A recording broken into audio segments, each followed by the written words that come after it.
अहिले हुनुहुन्छ अर्का टिमका प्रशिक्षकज्यू coach mister Mahesh Bohara sir as a Dhangadhi wild क्याट्सको स्पिरिट कस्तो छ त? नमस्ते। पक्कै पनि राम्रो गर्छौँ। अहिले टिम एकदमै सम्हालेर आएको छ। योभन्दा अगाडिको म्याच चाहिँ हामी एकदम राम्रो तरिकाले पर्फर्मेन्स गरे भाइहरूले। पक्कै पनि विश्वास छ आज राम्रो गर्छौँ हामी। अघिल्लो म्याचमा जुन किसिमको फड्को मारेको थियो धनगढी वाइल्ड क्याट्सले, आज पनि त्यस्तै किसिमको फड्को मारेको देख्न सक्छौँ त हामीले? पक्कै पनि मैले पनि आशा त्यही गरेको छु। हामी सक्दो बेस्ट गर्छौँ। आई होप आज फड्को मार्ने एउटा ठुलो चुनौती छ, त्यसलाई सदुपयोग गर्छौँ हामी।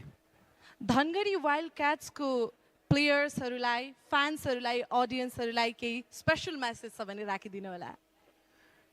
धनगढी वाइल्ड क्याट्स टिमलाई अहिलेसम्म साथ सपोर्ट गरेर यहाँसम्मले पुर्याइदिनु भयो।